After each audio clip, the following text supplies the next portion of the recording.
Hello everybody, this is Ben for the Blue Monday podcast. It's very late, but I have just witnessed, well, a couple of hours ago witnessed, Ipswich 5, Sunderland 2. 5. Can't remember the last time I saw that. Just can't remember. Maybe it was a hint that I saw George Burley when I was walking into the ground today. Ipswich 5, Sunderland 2. I needed to give myself a bit of time to kind of react to this one. So, a couple of players dropped, so Nydam out and Ward out. When I'm sitting down in the ground, I'm like, oh, I feel sorry for Ward. Ward's been dropped, you know, poor guy. But it kind of turned out all right because Mick has gone to the 4-2-3-1 and maybe he's found the system now to persist with for the rest of the season. We all thought it was going to be 3-5-2 or 4-4-2 or something like that. But we might need to thank Thomas Christensen, the Leeds manager, because maybe the influence of Saturday and the matching up in the second half has kind of switched Mick onto this new system. So we had Bart in goal, Iorfa right back, Spence, Chambers centre backs, Knudsen left back, looking a strong back four that now. Skews and Adeyemi, the deep line midfielders. Then, well, this is how they started. You had Selina in the middle of the three behind the front, the three fluffers as we called them for Leeds. Waghorn to the right of them, McGoldrick to the left. That was fluid. That changed a lot during the game. Garner, the focal point up front. Did feel a bit bad for Ward, but are we going to get to this system now of, look, players are going to come in, players are going to come out, everyone's got a role to play, and if you look at the way both Ward and Waghorn have taken to this, then, you know, you can't really argue with it. So, lightning start to the game. I'm only going to do the goals because there's so bloody many of them.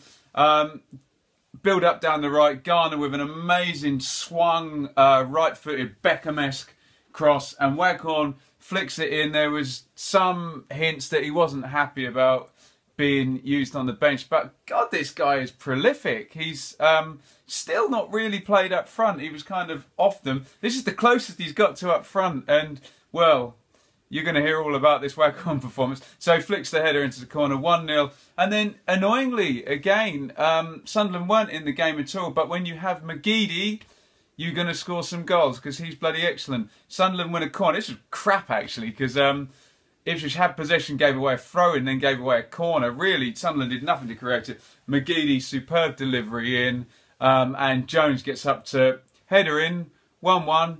Silly. So, they've given away the lead again, but then Ipswich right on top, right back into the game. There's so many goals, I can't remember who scored the next goal? Spence! So Selina took the first few corners. Sorry, it's tired. I'm tired. It's late. It's gone midnight. Selina took the first few corners, and then he got his crossing range. And then by the time he got his crossing range, we got one the other side, and Waghorn took it.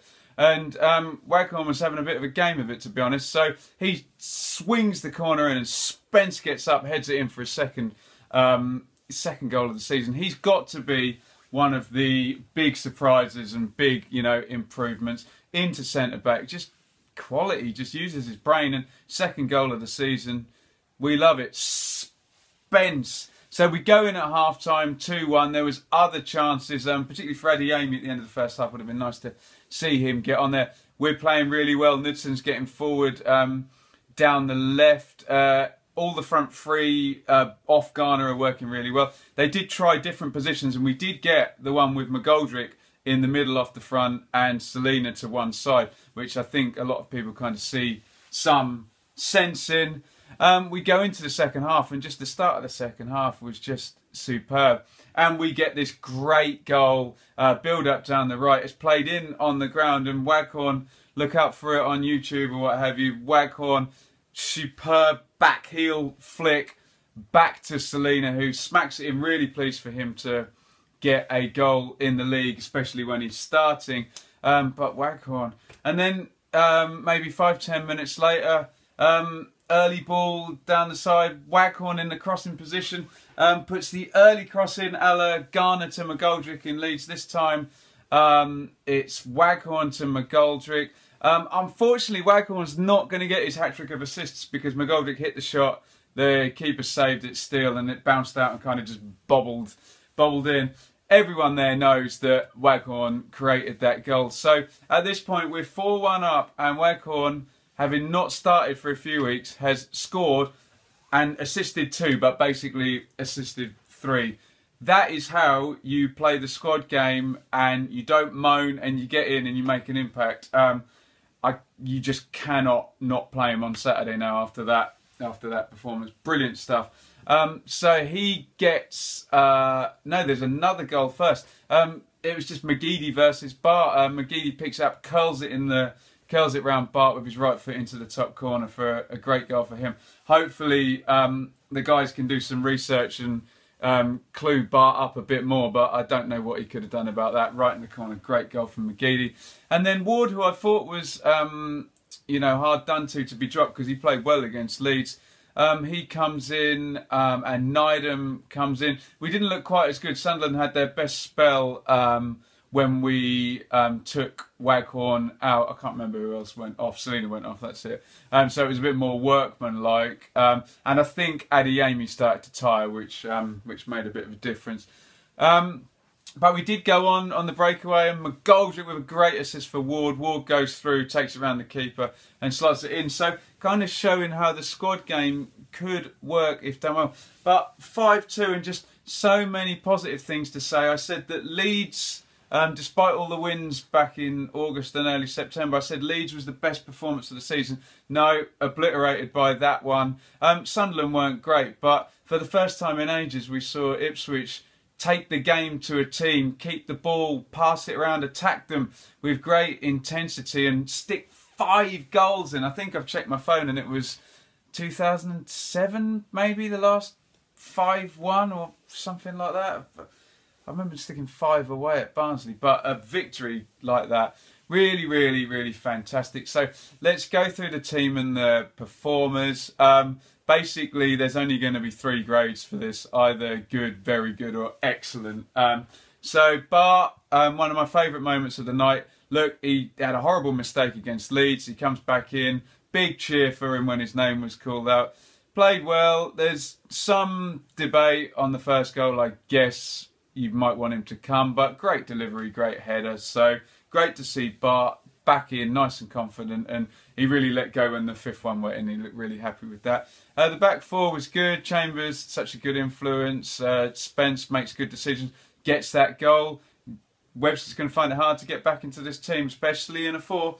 Iorfa was good, got forward well. Sometimes a bit haphazard with the passing, but you know, I think some people are going to want to see a back 4 where Iorfa might be the one to drop out, and Spence goes right back and Webster comes in at centre-back. We shall see. Nice problem to have. Knudsen, apart from standing off at one point in the first half, he was really good and he got forward really well. Unlucky not to pick up another assist, actually, putting a lovely low cross at one point. But he's having a good season. He's well improved, Knudsen. Skuse and Adeyemi, man, they look good. I don't know if what's going on behind the scenes there. If Skuse and Adeyemi got a bit of a thing going, but Adeyemi really gets Skuse going. Okay, Sunderland retreated and retreated and retreated, which gave Skuse time, but just lovely. He was terrible last season and he's so much better this season, and pinging the ball about, spraying it, looks much more confident. Adeyemi got forward well, box to box, could have got his first goal as well. And then it brings us to the front 4. So this is the first time we've had it 4-2-3-1.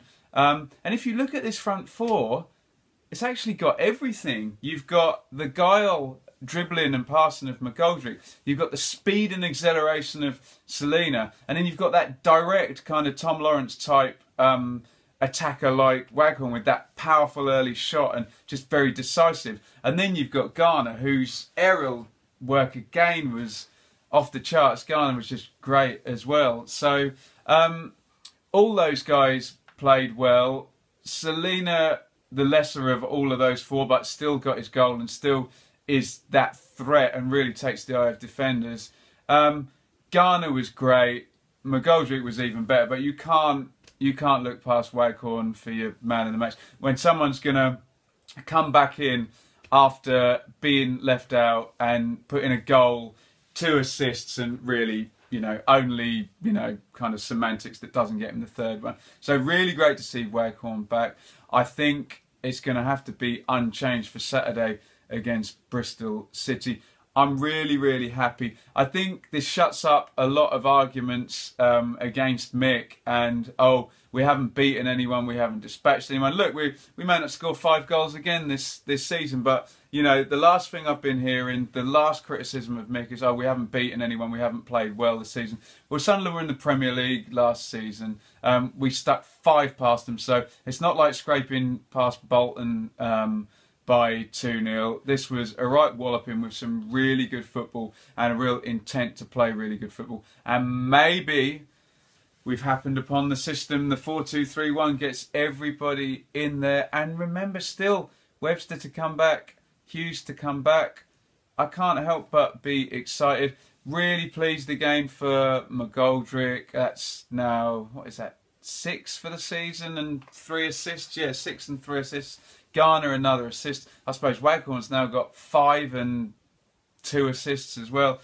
And this season, I've seen the youths put on a great show away at Crystal Palace. I've seen a comeback victory at Barnsley. I've seen a mad 4-3. I've seen a 3-2 at Leeds. I've seen a 5-2. I've seen us keep a clean sheet with 4 fullbacks playing. Don't tell me this isn't entertaining, hey?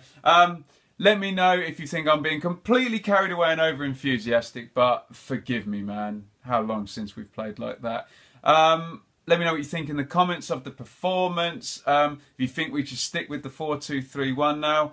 Waghorn in the team, where does it leave Ward, the rotation? Oh, so much stuff to talk about. Who you think is going to play against Bristol City? Follow me on Twitter at Benjamin Bloom. Subscribe to the Blue Monday podcast on Apple Podcasts or Acast. I'm going to go to bed. Over and out.